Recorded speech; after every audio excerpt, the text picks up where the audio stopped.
Hello, everyone. Welcome. Sorry I am late. I was tweaking the camera settings. I've had some trouble with the brightness and stuff, but I think we're in good shape now. So today is the Q&A. This is the random question day. So all questions are welcome. And there's actually a form in the description. So if you could ask live if you are on the chat, right? But if you have questions through the week, 24 hours a day, you could submit questions through that bit.ly link there. And then it goes into a spreadsheet that I could easily see. And I know a few came in overnight. Some came in over the past week or so. So I'm going to check those out. By the way, I'm Doug Cunnington. If you're new to the channel or anything, welcome. I'll talk about Amazon affiliate niche sites and project management. And I think I did successfully adjust the lighting so I'm not like washed out and look like a ghost. So there's only so much we could do with lighting. So we have Formulaic, we have Alwayne, we have Duke, Yokohama, Bob, Kronos, Shawnee. All right, awesome. So sorry I'm late, everybody. Just tweaking a few settings. And whenever you install new software, you never know if it's going to make you like a restart. So I had to restart and I wasn't anticipating that. So before we go on to the questions and stuff, I'm going to make a few announcements. One, there's several like affiliate links throughout the description below. Not all of them are affiliate links, but if you use the affiliate link, I'll get a commission. I appreciate that if you do. You don't get charged anything additional, but just letting you know about that. Also, there are several playlists. So if you need to investigate a topic deeper, like the keyword golden ratio, then you can watch the playlist. Additionally, today is the last day for enrollment for 5-figure niche site. A lot of people actually on the chat are in the course. So that's really cool. Glad to have you all aboard. Tom's on as well. Alex and Bob says the lighting's good. So fantastic. So today's the last day to enroll. You have about 14 hours or so. So midnight tonight, Mountain Time, is when enrollment closes. And then it doesn't open up for a little while. So like I said, a few questions were sent in. So I'm going to go ahead and start to answer those. And then for people in the chat, you can go ahead and start asking your questions. I request that if you have the ability to hit the thumbs up, the like button, that would be awesome. So some of these questions are a little sort of long-winded, but I'm going to try to explain the scenario. They're like crazy specific, and I'll just do my best to give the context that the person was trying to ask the question. So number one, let's consider the following scenario. Page A on domain A1 and the page B on domain B1 are both linking to my website. Okay. So now if some different page from the domain A is linking to domain B, which would be a second tier link for me, is this second tier less powerful because domain A is already linking to my site? All right. So let me explain it again. So there's another page. There's like 2 tiers of links, and one site is linking to another site, and then it's linking to this person's affiliate site. They're wondering if the second link is less powerful. Now, because they obviously get another link from domain A directly to the website, then it's less powerful since domain 1A is linking to me. But does this apply to second tiers as well? Okay. So I don't know the answer to this. The only way you can really get the answer to this is to test it multiple times and get like the same results so that you have like some level of confidence. So the real answer to this question is it doesn't matter, and you really shouldn't worry about this. This is an interesting thought exercise, but overall it's just meaningless. You should not worry about if that second tiered link is less powerful. I don't think it is. I would imagine if you get a link and there's traffic going through it and it's relevant, that's good. So I think this sort of thought exercise is interesting to look into, like many thought exercises, but overall not really helpful from like a direct application of this. But these kind of thought exercises can be interesting because it can give you an idea that you didn't have before. So the actual answer to this question doesn't matter, and it it would be kind of a waste of time, in my opinion, to actually test this out and try and figure out the answer. But maybe you get some good ideas from it. All right. And let's see, we have Riza, we have Success Roller Coaster, Justin, and that's good to have you on as well, and Stan and Doc.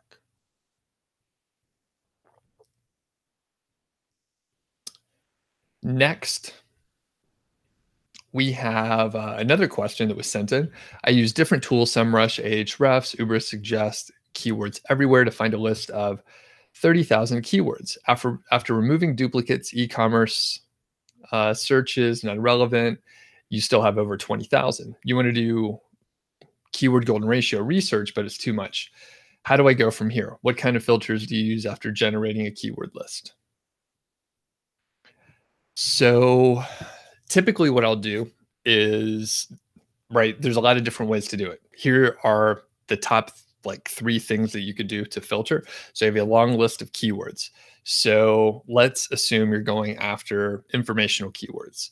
So I would filter for how to, right? So how to needs to be in the search, or sorry, in the keyword phrase.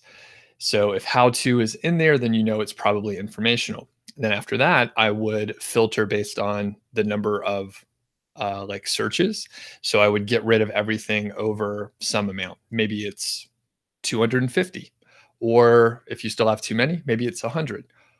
Or if you still have too many after that, maybe you go down to like 30 searches per month and see what you have left.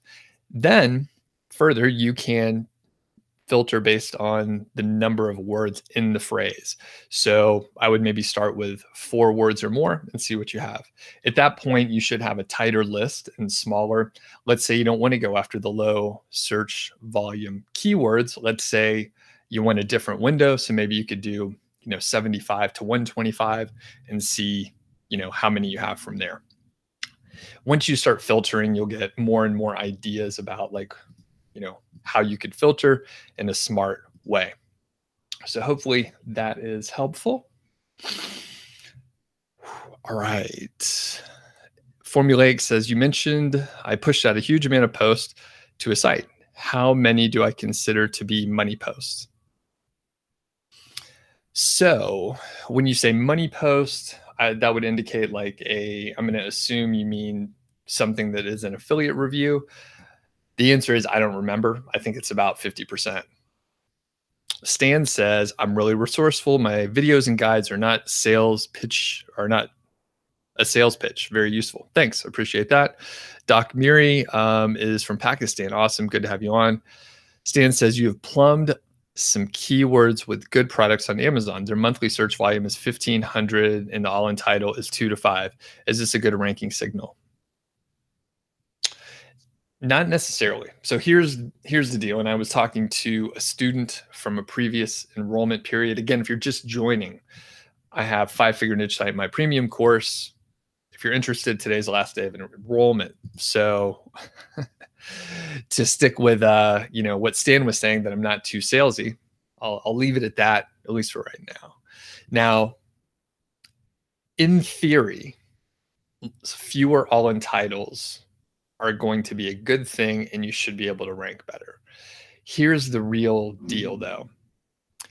If you don't follow the keyword golden ratio, your results could vary widely. Most of the time, when people describe this situation, Stan, 1,500 searches per month, the all-in title is 2. They publish it and they don't rank, and it takes longer. My theory is the larger the search volume, the longer it may take to get out of the sandbox for that specific URL. So that said, having fewer all-in title results is a good sign, but it may not really mean anything, because relative to other search volumes, 1,500 may take longer to rank for. So that said, if you're trying to do keyword golden ratio content, you should follow the keyword golden ratio. Don't stray from it until you have published a decent amount of content, and then you can start experimenting. Robert, what's up? Good to have you on. Wesley says your first site goes up for sale on Empire Flippers on Monday. Congratulations. You can't wait to take some of that and invest into your new site with the keyword golden ratio. Awesome. Congrats, Wesley. Good to hear. Alwyn says you got your first sale on Amazon, but they don't ship them. So you were wondering what may cause the holdup. It's been over a week now. Probably logistics, or maybe the person doesn't have Amazon Prime. That would be my guess. But don't worry about it, all Wayne. It's going to work out okay. So,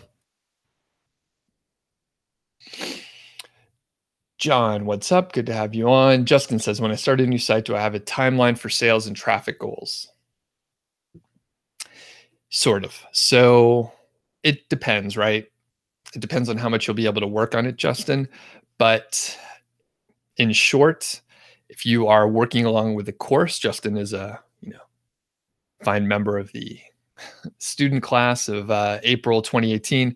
So basically, if you're working along with the content in the course and you're able to put in, like an hour ish every single day for about a month, you probably will get your first traffic and sales within like 4 to 8 weeks. So 1 to 2 months or so, you'll probably start getting a little traffic and a few sales. And I know Wesley, for example, who is one of the success stories that I published a few weeks ago, he got traffic to his site, made a sale in like 32 days, if I remember correctly.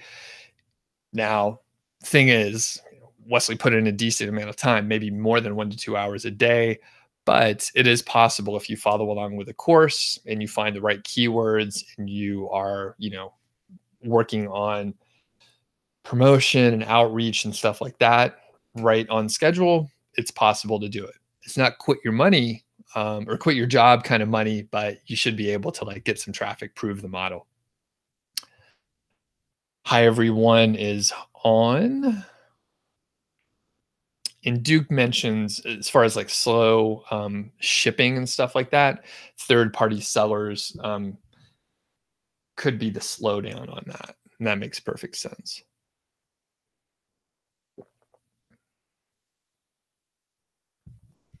Okay, cool. And Dylan says, based on the Sandbox, you made a brand new site, an adult site back in January. It got out of the Sandbox within 3 months on a 5,400 volume keyword and ranked in the top 5. That's an exception, no doubt. Yeah, for sure. And I know that I know some people that have made it in about 3 months or so. In fact, Duke's video, actually, we'll give a plug here. So I interviewed Duke, published the video yesterday, John as well. And Duke sort of has a process to help get out of the Sandbox a little bit faster. And it's, fairly straightforward. And I think it can be repeated. Now, the thing is, and Duke, you correct me if I'm wrong, but I have a feeling that the process that you described can help, but it may not be like 100% guaranteed to work every time. So I think that is worth noting, but sounds like it's a pretty useful process. Right. Good question though, overall. And then Dylan, it's a good like reference point. It can be done. And I think Dylan, quick question. Do you have like the majority of your links going to your homepage and are they branded? And then is your homepage ranking or another page? The thought being if you have like strong brand links going to your homepage, that may really help out a lot. So just curious. Hi, everyone says, can I use product images for my website from Amazon product page? You can, but you need to use the site stripe or something like a plugin or your theme that uses the Amazon API. So if you're thinking of downloading the images to your machine and then uploading them, then you can't do that. You can't do that. So don't do it. And Alwayne says, is a press release okay to do? Yeah, I think it is. And Duke mentioned in his process that is part of what he does. So Yeah, and Duke mentions the process that he described to get out of the sandbox sooner has worked. He's only done it twice, and if you do it 100 times and it works every time, then you'll know. Yeah, and I think a lot of times, like we may not.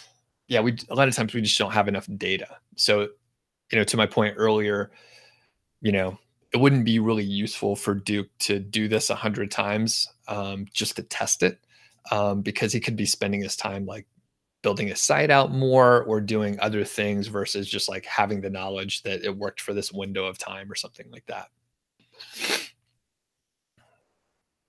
All right.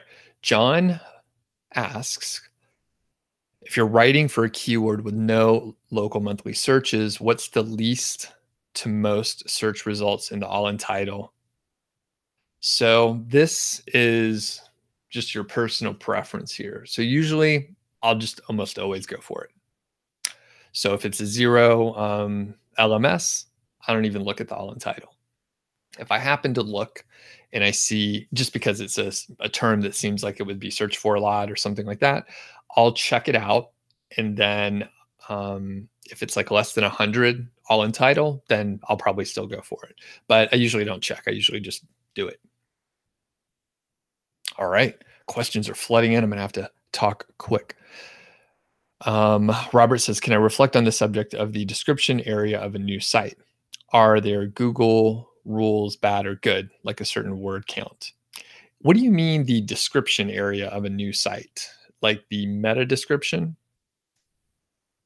And I would just have, it's a limited amount of words that you could put in a meta description anyway, number of characters. So usually it's going to be like a sentence, and I would just, describe what is going to be on your site. There's probably going to be a couple keywords in there, but other than that, I don't have much else to say about it. And Dylan is mentioning about the Sandbox and how he was able to get out in about 3 months. Here are the details. It's a 3,500 word article on a keyword with very poor sites in the competition. Your only major link was an adult directory to the homepage. The rest were blog comments and article submissions on social media. Okay, cool. So it sounds like you just found like a keyword that was underserved. You did a really good job. Then you got a couple links. So nothing crazy. And by the way, it wasn't an adult directory, but it's an adult site. So it fits well. It's highly relevant.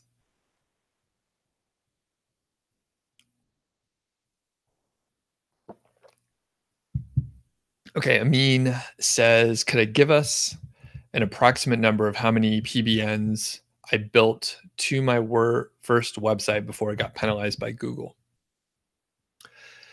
I don't remember. It's been like 4+ years ago. But if I had to guess, I think it's probably about 60 or so. John says, you had your first multiple product review article outsource. It's 2,000 words. The writer asks $45 due to the nature of the article. Is this normal in the blog writer industry? I don't know. So it depends on, how you hooked up with the person, the contract that you had, and how you were negotiating. For me, I would say that's maybe a little unusual, but I write my own like job descriptions and job listings in a specific way. So if someone came to me and it was like, well, and by the way, you didn't mention if you were asking for more or for less, right? So John, like, did you say, hey, how much will you do it for? Or did you tell them, hey, my budget is X, and then now they're telling you something outside your budget? So I don't know, John. Is it normal? I'm not sure. I don't work in the blog writer industry very much. I have a few writers that have worked for me in the past, and I just hire freelancers. So, all right, John is saying you heard that Amazon has restricted API to associates.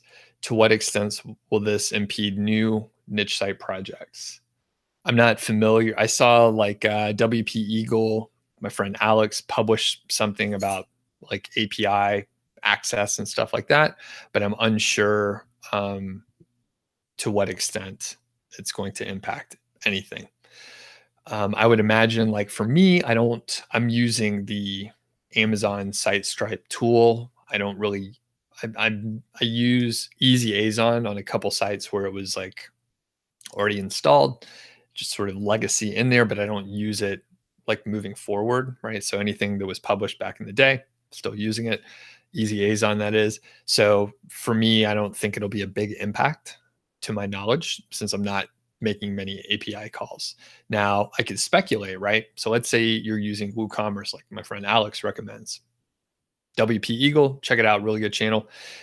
And he uses WooCommerce, which ties in with the Amazon API.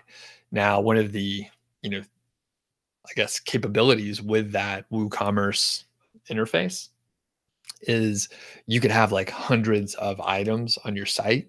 And it's just, I mean, I don't think it's particularly useful if you're just like spinning content. I had a look at one of those sites the other day and it didn't look very useful. So basically, if you have like hundreds of items on your site or maybe thousands, because you could do that, I would imagine you may bump into like the upper limit of API calls. I mean, you could add all sorts of stuff with API calls. So for me, John, I don't think it'll really impact me. I don't think so, or anyone in the five-figure niche site course. By the way, if you're just joining in, I know there's more people on now than there were earlier. If you have the ability to hit a thumbs up, it'd be really awesome. It looks like we have 22. So it'd be good if you could hit it to let people know to check this out. Or if I answer your question, or if I have already answered your question. All right. In the future, can I do some videos about free traffic? I mean, I could frame it around that, but I mean, basically all the stuff I talk about is free traffic. I'm not doing any paid traffic. So if you check out any of the videos on SEO or guest posting or anything like that, outreach, those are free traffic. But if you actually mean something else, let me know. Stan says, are there better affiliates to Amazon that are as effective as Amazon? Am I an affiliate for other programs aside from Amazon? I mean, it depends on what you're offering, right? So if I'm intentionally building Amazon affiliate sites where I'm offering products that are on Amazon, well, Amazon's just going to be better, right? Some things that I would look out for in the future, maybe in the next 2 to 5 years or something like that, which is like really long time out. But Walmart, so Walmart has like free 2-day shipping. There's Walmarts all over the place. Like, I don't know how many stores there are, but Walmarts are all over. You could like order your stuff online, go pick it up at the store. Again, free 2-day shipping. They don't force you to join like the Amazon Prime program. So Walmart could be a contender sometime in the future, but in general, I would say most likely I would order from Amazon over Walmart, but you know, times are changing, right? Like if I create a Walmart account and test them out and start using them, maybe I order from Walmart instead of Amazon. I don't know. So that's one I would look for. And then someone mentions they use ClickBank and JVZoo. So again, depends on what you're selling. You know, those could be fine. If you're orienting your content around like another product, then for sure. You know, if you're doing some sort of you know, info product related thing for ClickBank, then sure, that would work better.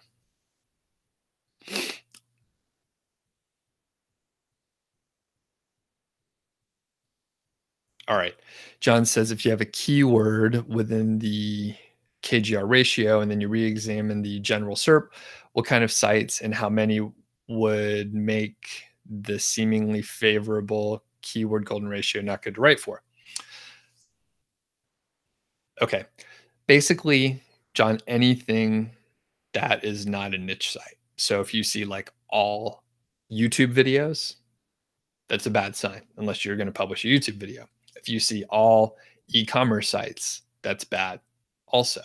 So if it's all like Walmart, Home Depot, Lowe's, stuff like that, then it's a bad sign. A mix of stuff is probably okay. So if you have a mix of, a couple e-commerce, maybe one YouTube video, and then a few niche sites, that's a good idea, or that's a good sign. All right. Chris says, "What's up? It's your first live chat. Awesome. Do I offer any of my white hat outreach SOPs in the course?" Yes. It's literally what I use, and it's a high touch process that we go through. It's in unit 6 of the course, which is promotion and outreach. So yes, and it proves to work really, really well. All right. And Duke says the API affects plugins. So if you don't use a plugin, you're okay. That's what I figured. And if you're a new affiliate and you wait to use plugins until you're approved. Good to know. If you're already an affiliate, it doesn't affect you. So thanks, Duke, for doing the research. Okay. Vance, what's up? You can't stay, but you wanted to say hi. Hello. Brightfish is on, and Miguel is on too. And people really like Duke's interview. And by the way, John, the 10th man in the chat, is the John from the interview yesterday. So everyone, be sure to check out the playlist. It's pretty awesome. So,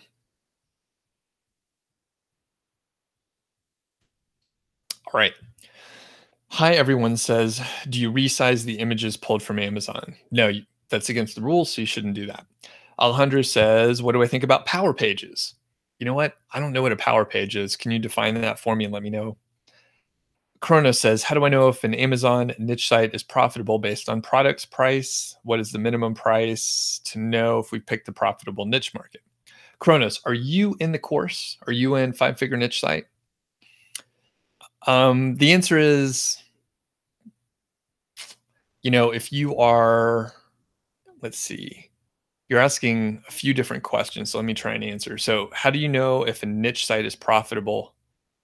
So if you're just like looking around and you see a site, there's really no way to know if it's profitable, because even if you knew the top line revenue, you would not know the expenses. So you really can't figure that out unless someone tells you. And then what's the minimum price of a product to know if you have a profitable niche? I would say there's basically no minimum price, right? Now, if you pick a low price product or a low priced category in general, you may have trouble making more than a certain amount. So you may have a ceiling based on the price. But my thought is, even if you go after $5 products or something like that, you can, you could still make money, right? It just depends on what your goal is. Now, in the course, right? So Kronos, let me know if you're in the course. In the course, we go out over the specific, model of like why you're picking a certain price range and that sort of thing. So that's really important.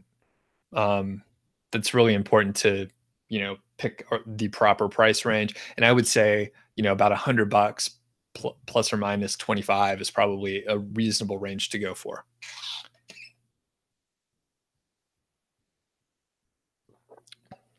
All right. Hydra says, "What's up? What did I miss?" Well, you missed a lot, but it'll be hard for me to remember what I said before. So just whenever you finish, whenever we get done here, then you can rewind it and watch like the first 30 minutes. But I answered a couple good questions. I will tell you that. Justin says, "Do you cloak your affiliate links?" Justin, no, you shouldn't do that.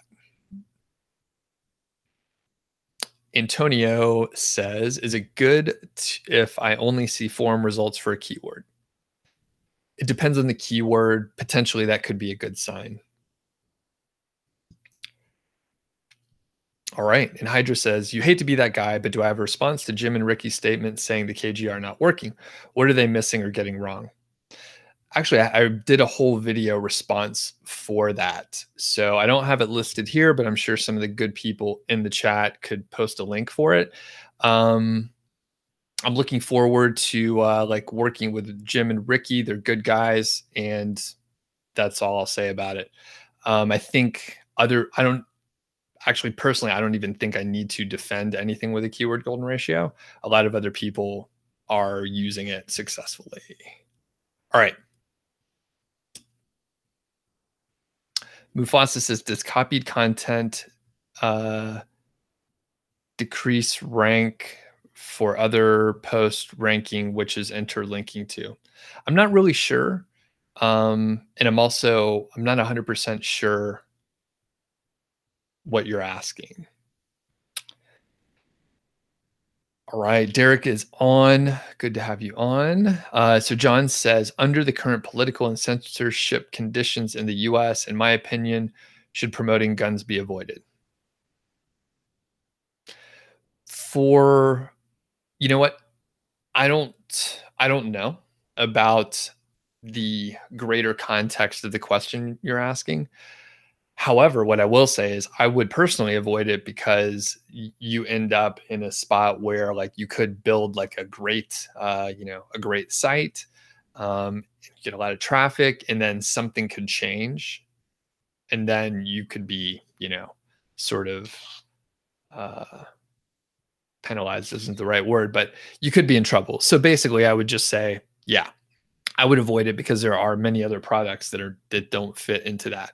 You know, Similarly, I don't go for like tech stuff like laptops or like camera gear or something like that because those change all the time and you may have to update it all the time. So that's sort of, I mean, there's a lot of stuff.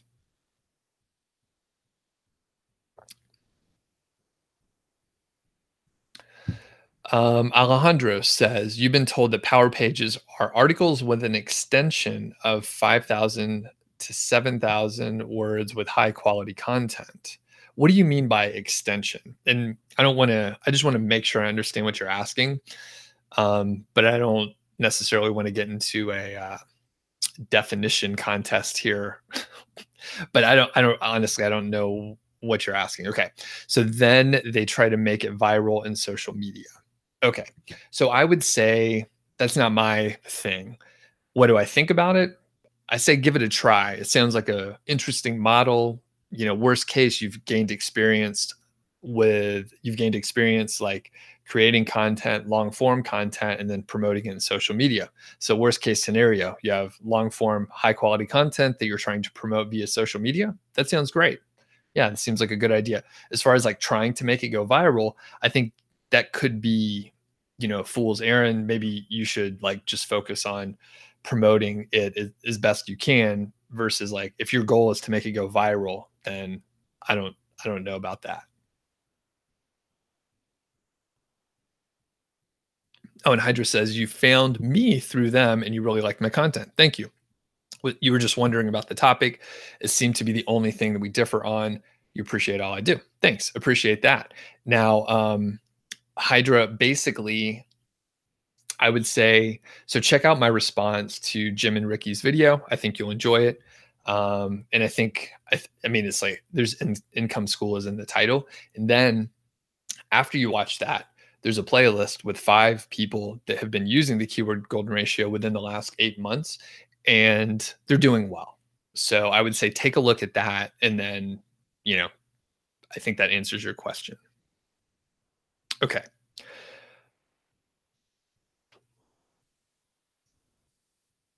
Amos says, you're ranking for some of your high volume, low competition keywords, and you drop from number 1 to number 5 to number 15. What can you do?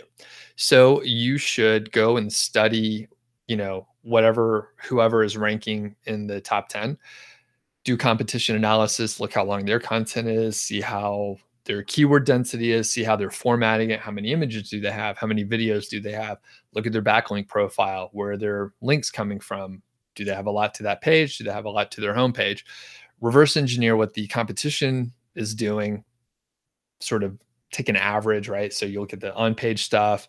If everything is on average like 8,000 words and your content is 4,000, well, you probably should add more, get up to 10,000 words. And then conversely, or not conversely, but in addition, you can look at, where the other sites are getting the links and see if you can get similar links, stuff like that. So basically, try to emulate what you see is working.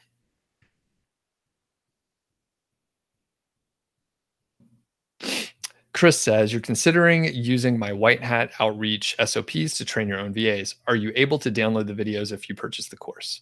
No, you can't download the videos. However, you can, share the process with VAs, um, but you can't download the videos. Sorry. And to be honest with you, it's probably better, right? So if you just gave your VAs like the videos, it would be out of context. And it's probably better if you just give your VAs a small set of instructions because, like I said, it's out of context. So if you just gave them one like set of like a unit of videos, right? They wouldn't really be able to use it directly, if that makes sense.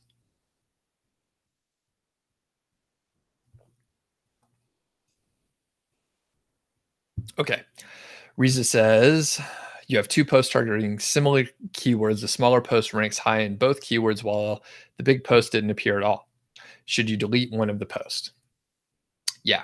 So I did a video about keyword cannibalization. So you should check that out, Riza, for more specific answer and details. But basically, yes, you should move the content from the larger article that's not ranking to the article that is ranking, and then 301 redirect the one that you moved over to point to the one that you're keeping. So basically, you're listening to Google, and you should be good to go. Rick says, "Oh, Rick, what's up? Good to see you on here. Generally, what percent of my total sales is directly attributed to the product you're promoting versus the percentage of sales that is done for other products?" I have no idea. So, yeah, no clue. The Here's the thing, right? So, and I'm just going to make up some numbers, but let's say I have 1,000 posts across various sites. And let's say I'm selling like 10,000 items per month. I don't know, I'm just making up numbers. It would be not useful for me to analyze that data to find out, like, am I actually recommending this product at any point in time or not? And there may be, there's other ways to look at the data. I know in the reports, I think it breaks out like whether the percentage is there, and I see it, but I don't pay attention to it. So I think, yeah, I think it's there. I just don't pay attention to it, Rick. But is there a reason why you're asking? Are you just curious?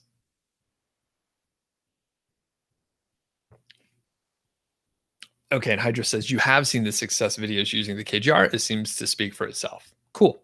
That's what I thought too. Amos says, thanks. And then, okay, I think there are a couple questions that I didn't answer that were sent in.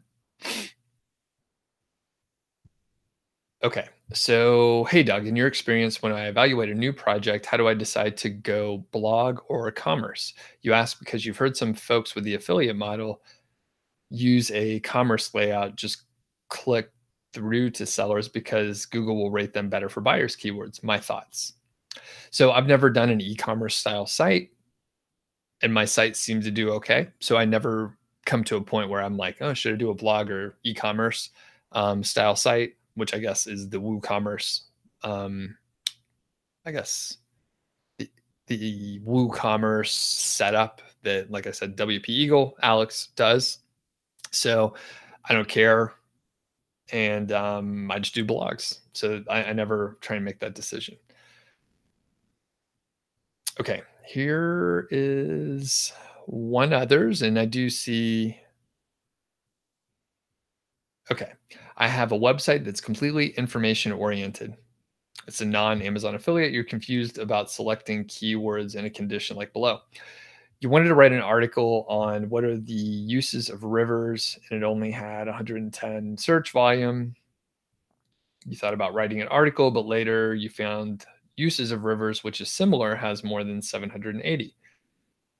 Is it good to write an article for what are the uses of rivers? You're confused. It may not rank because the other one has more volume in searches. Will it be able to rank, although it's similar and it has more blah, blah, blah. So I would say write the article, publish it, and see what happens. This is, I mean, here's the thing, like writing a piece of content or having it written is so cheap and easy to do that if you're not sure about something, most of the time you should just do it and then see what happens. And then now you know, at least for your particular site, whether you should approach it or not. So for that, I would say go for it. And most of the time, I just say go for it, test it, and see what happens. The minutia of all these different scenarios, like there's a million different little factors. And maybe this is an example where, like Jim and Ricky from Income School would say, well, the keyword golden ratio doesn't work. And I would say, yeah, maybe not on this one. It's kind of a it's a keyword where there's overlap with another keyword with more searches and so on and so forth. So I'm not really sure. I would check it out, and typically I probably wouldn't have. Yeah, I would just publish it and see what happens. Worst case scenario, you have like some article that may rank a little bit for some long tail, and then you could link within your site. So worst case scenario, you just have a little more content. So what do I do in those scenarios? I usually just publish it. All right. Mahmoud says, your site's ranking well in one category. And then for other categories, the keywords are stuck at page 5 and 6. Should I create many relevant articles for each category? That is one approach. I think it'd be worth it to do analysis on the competition and see, what they're doing on page and off page. Additionally, for the category that you are ranking well in, do you have relevant articles for that category? Hydra is asking for good niche ideas that I would care to share. No, I usually don't do that. Here's one of the reasons why. I coach a lot of people. There's a lot of students in my class. So I hear about niches all the time. Some are good, some are bad, but I mean, there's plenty of them out there. I would say, Hydra, if you're interested, really all you have to do is go to Amazon and then look at the categories. Basically, any one of the categories is probably a good niche and probably profitable. Now, some may have higher competition than others, but you can find very specific products as you go through the categories and stuff.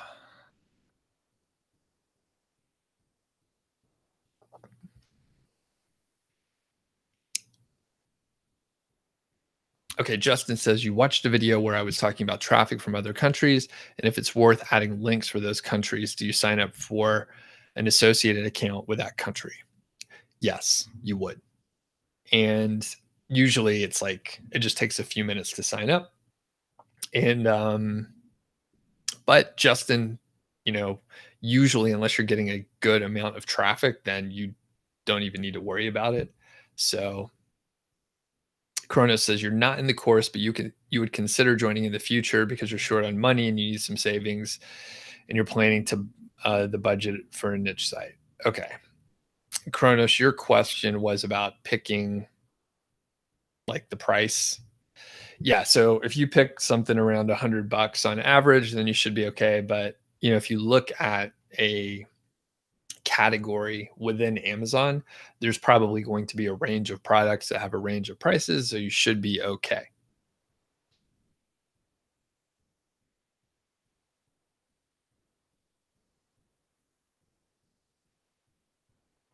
All right.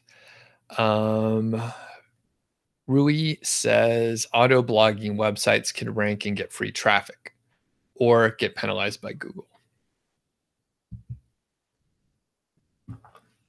I don't know if they can get penalized by Google, but I would advise you to not do that. So if you're asking a lot of questions about like shortcuts and how you can do stuff for cheap and easy. So I would say you should change your mindset. If you're looking for cheap and easy stuff, then, you're probably, even if you can find some success, you're probably going to get like penalized. You're going to run into issues. So Chris says, in the course, do I offer the SOPs I provide your site builders? So I don't have any site builders, Um, so yeah, like you get all the templates that you would need to build a site. Yes, you could. I mean, I think you're asking like, do you get the templates? Do you get like the job postings and stuff like that? So yeah, Chris, you get everything that you would need. Um, in some of the cases, right? Like I don't provide like a specific template for like informational articles, for example, but if you hire a writer, then they should be able to do it. So yeah, generally you get everything that you need to start a site, Chris. And if you have follow-ups, because I'm not 100% sure what you're getting at here, but yeah, let me know if you have follow-ups. And then you say, how long do you have access to all the course material? You have lifetime access, meaning as long as the Amazon Associate program is something like that's a viable choice and, the process works and all that, then you'll have access to it. And all the improvements, by the way. So there's some people who've enrolled in the course for like I guess from the very beginning, right? And they get all the updates. So, like, for example, I added like 5 new units in the last few months and they got access to the new units, right? If they were advanced, they got access to the advanced units that I added. Um, next, let's see. Formulaic says, with a site that is mostly made up of KGR posts, do I find that the income is fairly even from all the posts? Yes, that is correct. Dylan says you didn't get to watch the video. You just saw the title, which was saying the keyword golden ratio isn't a magic solution. Did they say it didn't work at all? Weird considering their long tail strategy offers some similar terms. You know what? I'm not sure. And they took the video down for a reason. So, like, if they want to share it in the future, Dylan, or other ideas when we collaborate, that will come out then. But I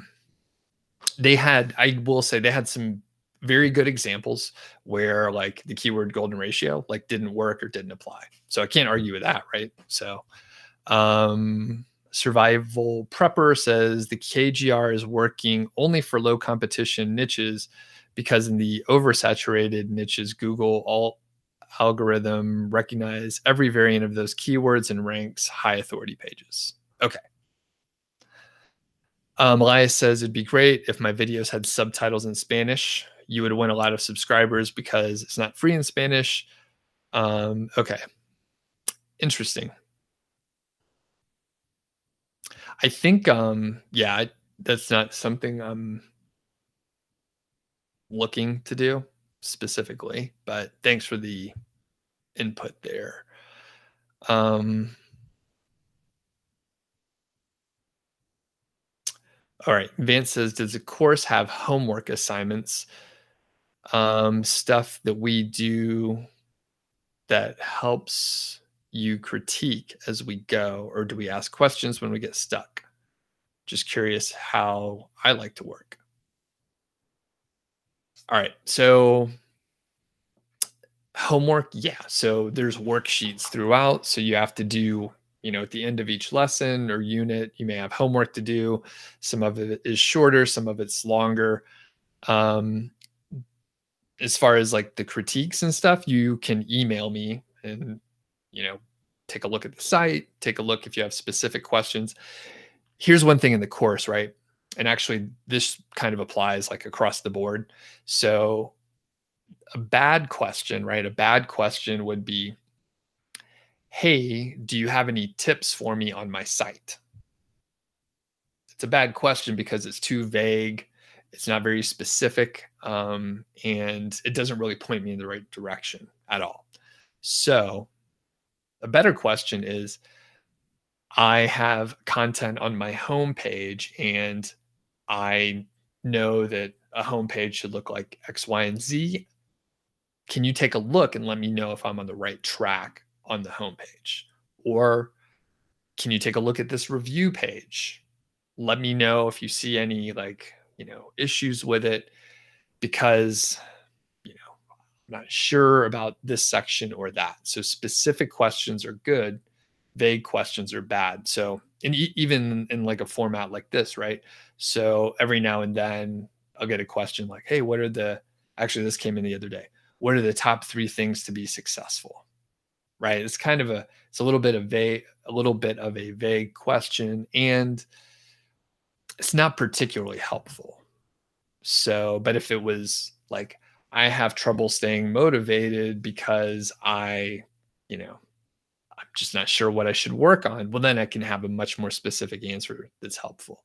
So, vague questions not good. Specific questions are good. And then, yeah, Vance, further, you could ask questions when you get stuck for sure, especially if you could like tell me specifically what you're stuck on and that sort of thing. Rick says clarification on Amazon affiliate. If you get a click through to Amazon, then we could count on some of these people to buy our promoted product and other products during the shopping session, correct? Yes, it's quite likely that people are going to buy more than one thing. Yep. Yep. Peter, what's up? Good to have you on. I guess you're going to check out the replay later. All right. And Van says you agree. Good examples of bad questions and good questions. Okay, cool. John says, as a complete noob, you did not feel appropriate to choose the advanced course option, but will basic course members be able to expand their subscription at a later time? I'll work with you on a one-on-one basis. So a couple people did ask that, John, and for a long time there wasn't like a mechanism where it made sense for me to do that.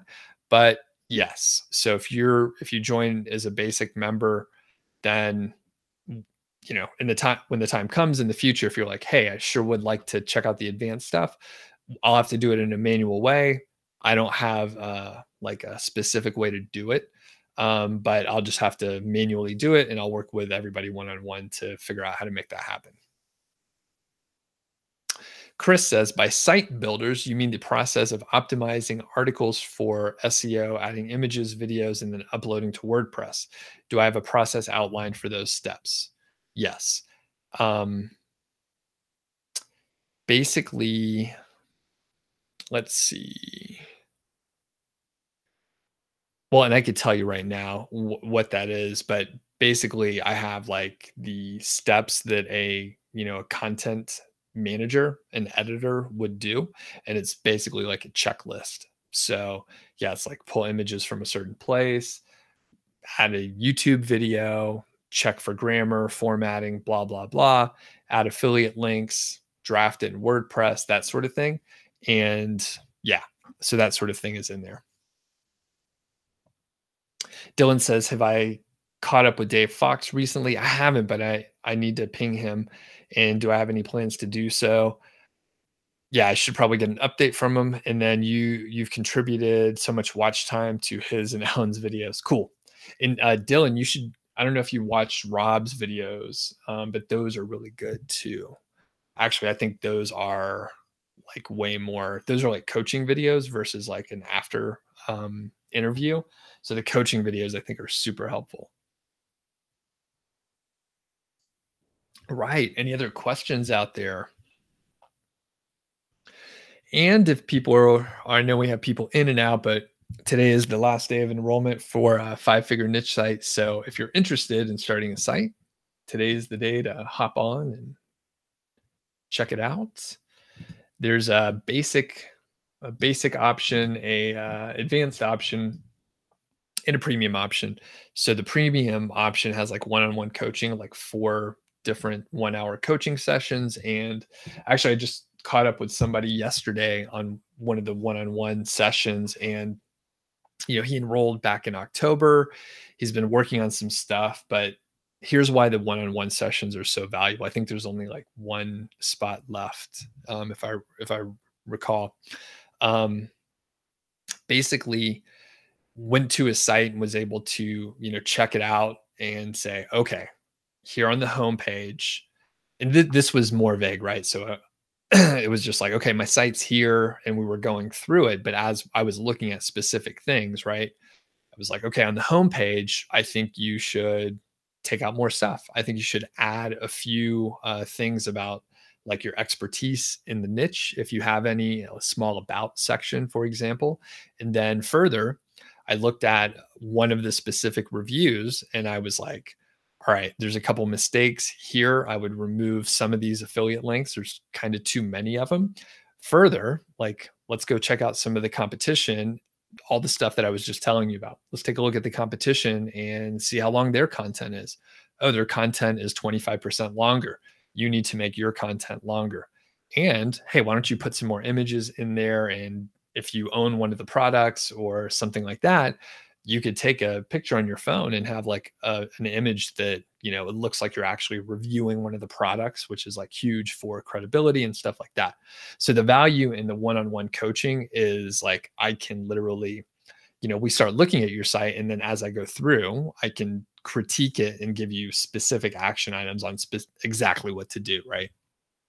So um the advanced option is the advanced and premium have like advanced units. So they have 5 additional units, which, like you could imagine, they're advanced, so they cover topics that like not everyone would need to get to, right?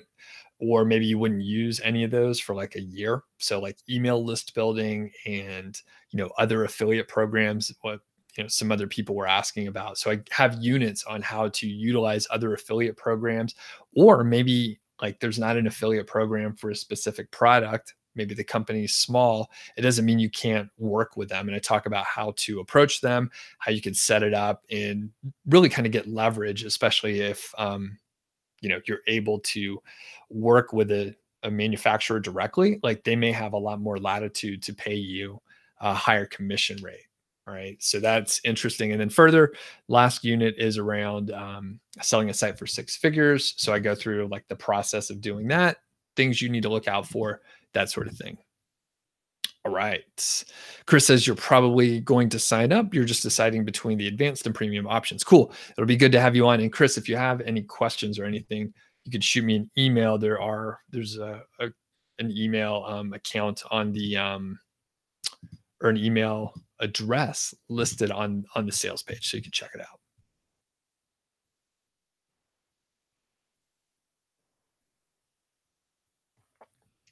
Okay.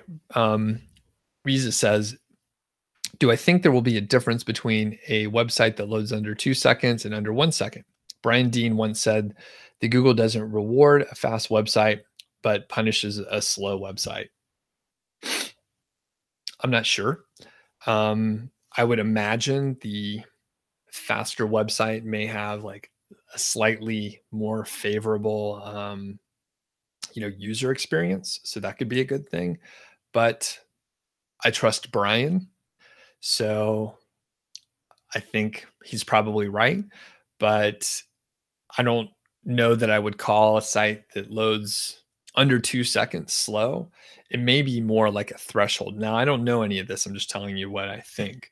But if your site loads over 8 seconds, that may be an issue. But I imagine like it's a little bit a little bit flexible. Hydra says, when picking a niche, at what point do I consider the competition high? If there are 3 or 4 pretty big authority sites ranking for almost everything in your niche, should you trash it? Okay. Hydra says, pretty much the only reason you have signed up for a course yet is because you don't have your niche nailed down. And I guess you mean haven't. And Lance, one of the fine students of 5-Figure Niche Site and one of our fine moderators, thanks guys for moderating, is noting that picking the niche is part of the course. Getting Doug's feedback via the course is about the niche is one of the biggest benefits. That is true. Yeah. So Hydra unit 1 takes you through brainstorming and some keyword research stuff. And then unit 2 is around the competition analysis. So we spend 2 to 3 weeks on those 2 steps to help you pick out the niche. But based on your question, Hydra, I would say if you see like 3 or 4 big sites for everything, then maybe it's not the best niche to get into if you're just starting.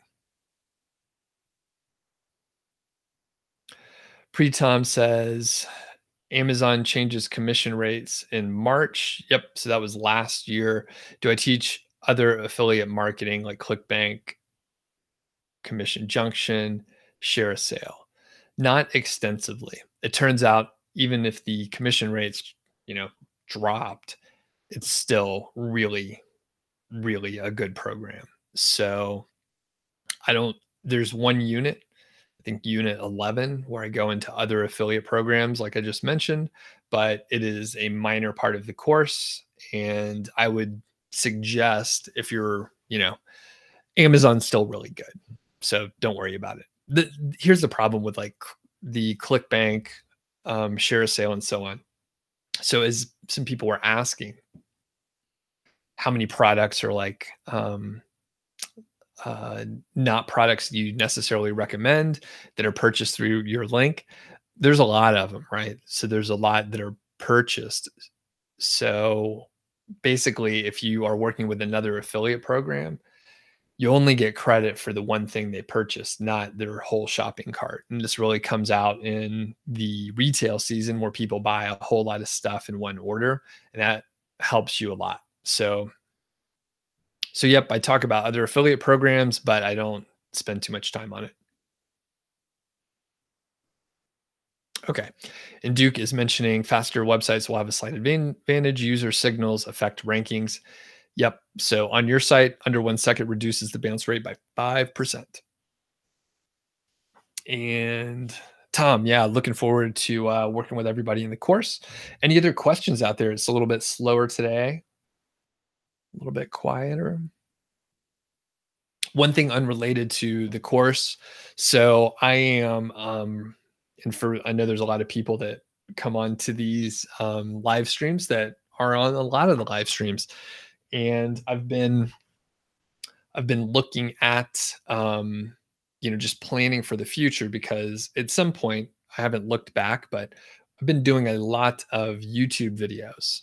I'm not sure if you've noticed, but for about like 90 plus days, actually, if you look back further, there's a lot of videos, right? There's a lot of videos I've done, and I am going to pull back just a little bit. I'll still be publishing a few times a week. I'm not 100% sure. There still will be some live streams. I'm not 100% sure how many, but the thing that I'm going to do is like just plan a little bit more about like what content I'm going to be publishing. I'm probably going to do a few more playlists. So, for example, I'm not sure if Bob's still on, but Bob was asking questions about like guest posting, just like, you know, 10 questions about guest posting where potentially, right, I could just do a video for each one of those questions, answer it, have it in a nice playlist, and put out content that sort of um, fits together, right? So if I put out like 8 videos and they all fit together, like that's kind of preferable versus like a bunch of random videos over time. Now, luckily at this point, since I published so many videos, I have a lot of data on like what videos worked well, how long they were, the user viewer retention and stuff like that. So basically, I'm going to like pull back probably for like a month or 6 weeks, where I'm just going to do a lot of planning for the next quarter and beyond, so that I'm like working on the right stuff and I'm not like on a treadmill of producing videos. So just wanted to let everyone know. I'll probably do like an announcement video just to let everyone know, since I have, lots of videos. Not everyone watches all of them. Probably a lot of people don't watch to this point in the video. But anyway, I'm going to pull back a little bit. All right. Justin says, having a niche, tech niche is a lot less passive than an evergreen niche. I would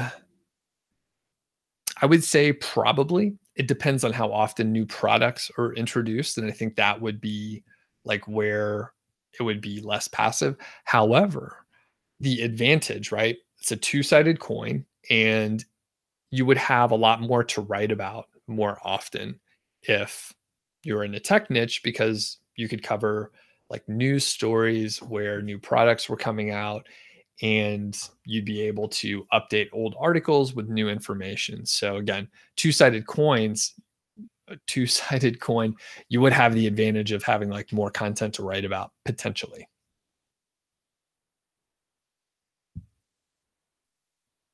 Okay. Reason says, do I use social share buttons on my site? On your sites, the stats show that almost no one clicked on the button, so you ditch the buttons and make your site loads faster. So I think you're probably right. The common knowledge, right? The common wisdom is that if you want to have like your stuff shared, then you do need to have the sharing buttons on there, and people can show you case studies where, you know, it dramatically went up just because they had the sharing turned on. But I tend to agree with you. I find that almost no one clicks on those. I have like a niche site project, I do have like share buttons on there, but maybe I do need to get rid of them just because no one really clicks them. I mean, sure, I want people to share the stuff, but typically it's just not happening. Additionally, people mention like the sidebar, like you should always have an opt-in on your sidebar, blah blah blah, but or like have ads in your sidebar or some sort of link to a guide. But it turns out like so few people, it was like not worth it. I'd rather just not have that sidebar most of the time. Chronos says, how many sites do I have in my portfolio? A few. I have a few sites.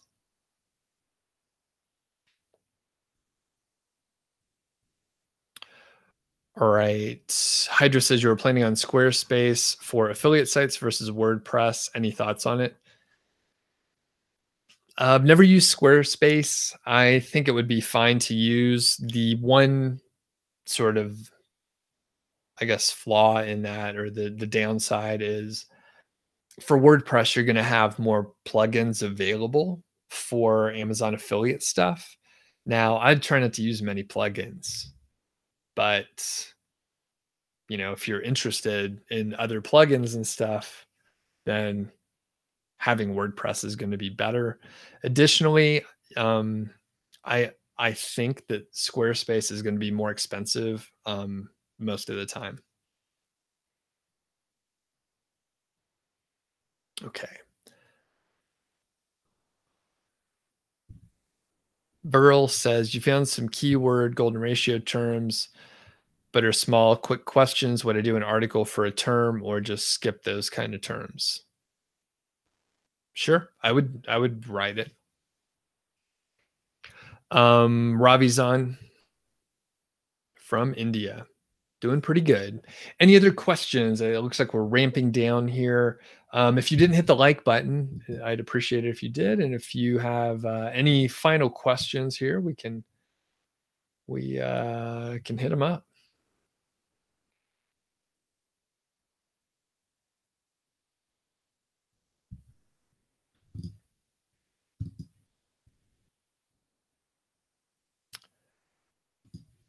All right. Babji says, is it okay to write articles that have 0 searches? Yes.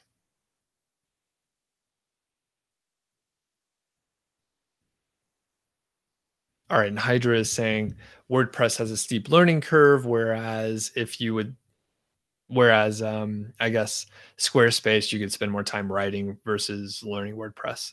Yep. And I was going to say, I think either one would actually, it's going to be fine. You could actually have a site that is just HTML, right?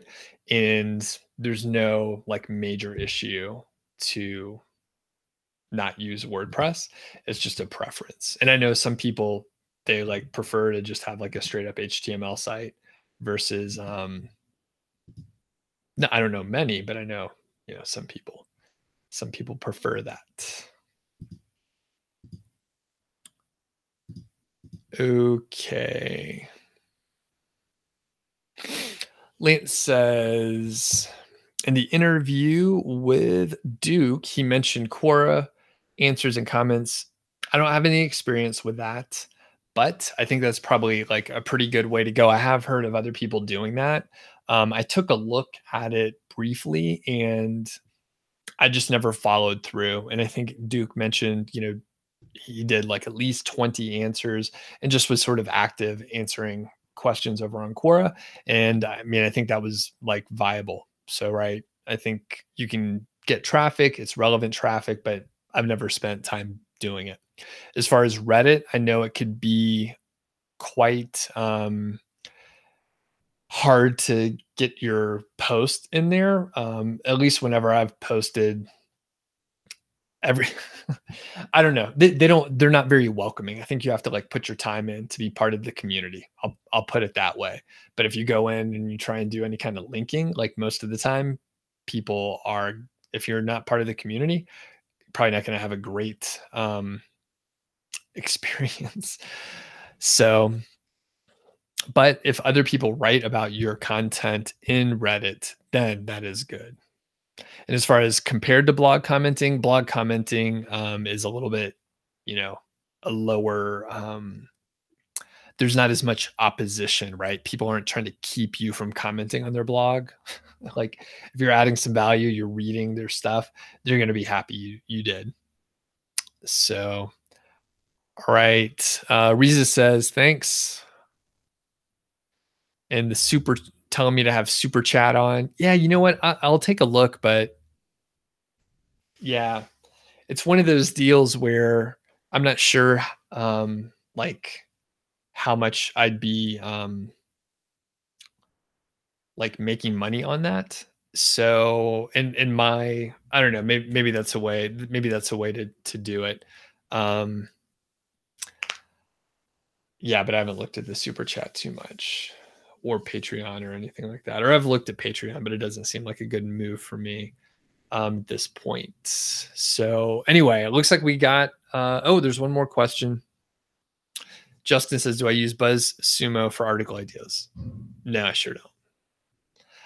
I looked at it like back in the day when it was just coming out, but I think right now it's not particularly useful. Bob says, do you have any data on the effectiveness? Nope, I have no data. On a blog site with no sidebar versus an e-commerce site, considering both use Amazon affiliates. No, no data on that.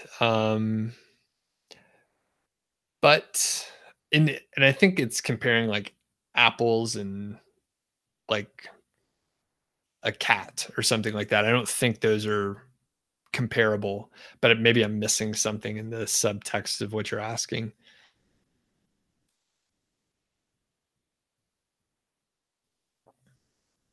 Gotcha. Hydra says, you would have given me $20 for all the questions that I answered. That's funny. See, the thing is with the super chat, doesn't YouTube take a cut? Like that's the part I don't understand. I don't think I get all that money. But you know what? People have asked if you want to send me an Amazon gift card. Usually, like this webcam that I'm using right here, I bought it because someone sent me a like an Amazon gift card, so you could just send it to Doug at nichesiteproject.com. And Duke says you don't have data on the sidebar, but you've switched to no sidebar on all your site. Because of mobile, the sidebar is shoved to the bottom on over 50% of visitors anyways. Yep. Okay. And I think, yeah, in my opinion, like so few people were clicking on the sidebar, like just in general, whenever I've tried it, that I was like, I'd rather just have the content and have a cleaner looking site. I don't have as much mobile traffic as what Duke is saying. I don't have 50%. It's much lower than that, but it's still, you know, a third or 25% or something like that.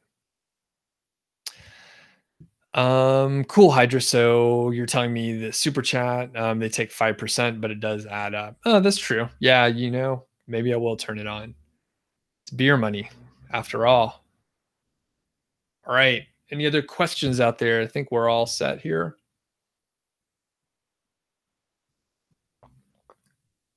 Maybe I'll test it out. Like I said, always test. So maybe I should test out the super chat next time, see how it goes. And maybe that's what I need to do for, you know, some of the sort of what am I trying to say, the longer live streams or whatever, especially in this period where I'm like stepping back trying to plan. And I mean, like I said, I imagine the people that are on right now that have been for over an hour, I mean, we see like a lot of the same questions again and again, and some of them I'm sorry to say some of them are bad questions. You know, if it's something you could look up on your own, I'm not no one here, right? No one today. These are pretty solid questions. If they are questions you could like literally type into Google and like find the answer, it's like use your resources, Like if you could find the answer on your own, you could ask more intelligent questions like one level deeper. So if you're too lazy to like look up a question on your own and then you just ask me, you're like missing out on asking a good question.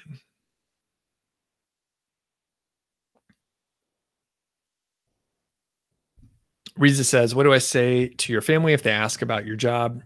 It's hard when family members ask me that question. I say I do internet marketing. That's usually pretty straightforward, and then I could, you know, tell them about the Amazon affiliate model, which is fairly straightforward. People are like, "Oh yeah, I've seen a site like that," and then they kind of understand."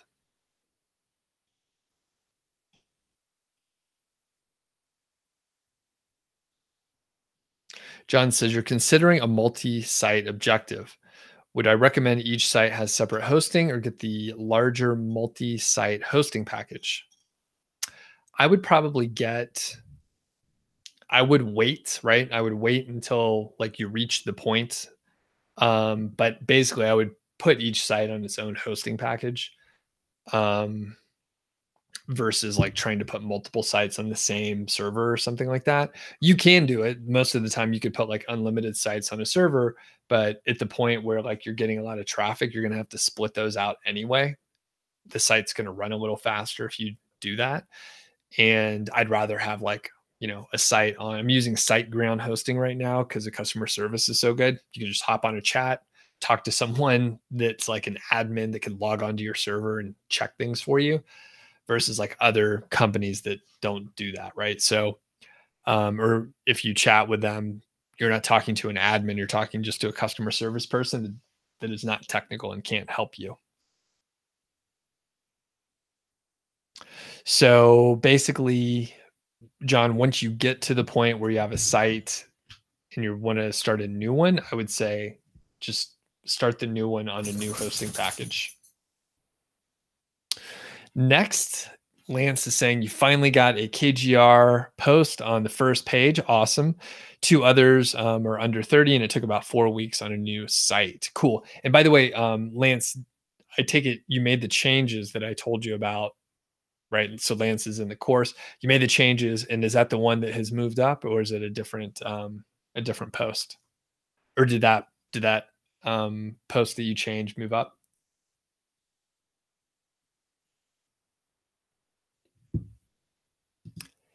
And cool, cool. Okay, so no, it was different post. Yeah, just curious if that one moved up, but that one's still lingering around 100. Interesting, interesting. Okay, we'll keep looking at it, I guess. All right. Any other questions out there?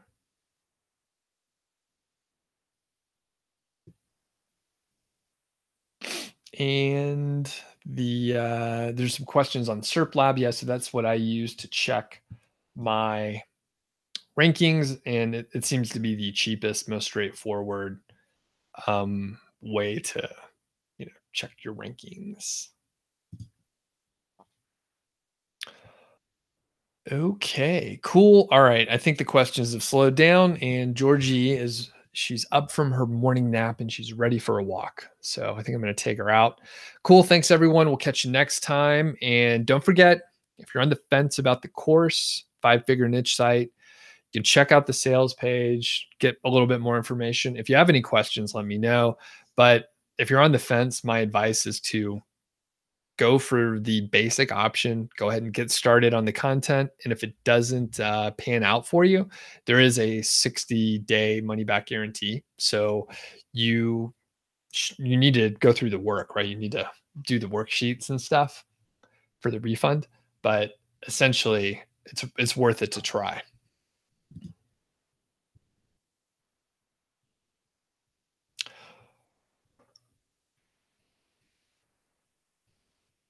Okay. Um, there's a there's a plea for one last question. All right. I'm going to take a chance. Thanks, Hydra. Thanks, Bob, Duke, Lance, other fine moderators. All right. From Barcelona, I'm taking a chance here. If it is I hope it's a good question, especially after my small rant on good questions versus bad questions. So, Nikari, what's your question? Let's do it.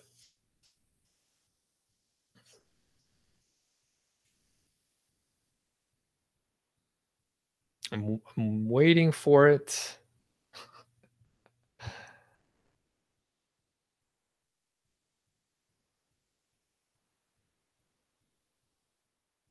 Okay.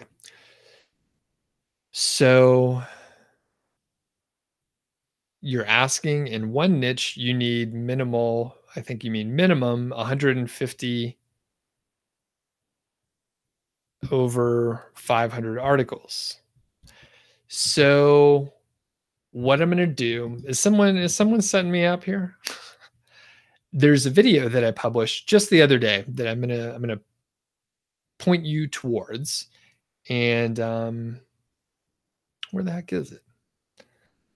So I'm going to point you towards a recent video that I published, I think, just on Wednesday. The answer is, and I'm reading, I'm trying to understand what you're really asking here because it's a little bit unclear for me. I'm sorry. Basically, you need 10 posts, and I'm going to get this link for you if I could find it.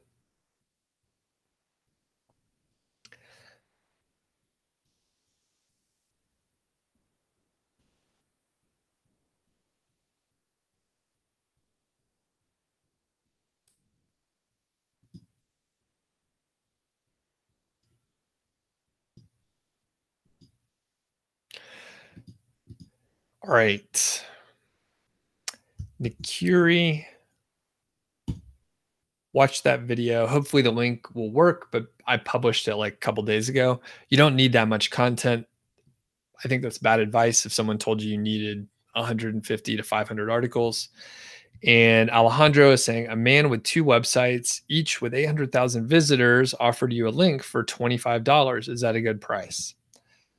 If that is true, then there's a couple things here. One, that's sort of frowned upon to pay for links, but if you're into that sort of thing, then $25 would be good. But I would say if someone has that much traffic and they're selling links for $25, it's probably not that good of a link. So, I mean, I would question whether they are telling you the truth or not. 800,000 visitors, 80% organic traffic, and they're selling links for $25. That just doesn't add up to me. So I would probably avoid it. Is it a good price though? Yeah, it's like a steal, but it may be a bad link to get. So, all right, that's cool. That's a wrap. Thanks everyone. Have a great weekend.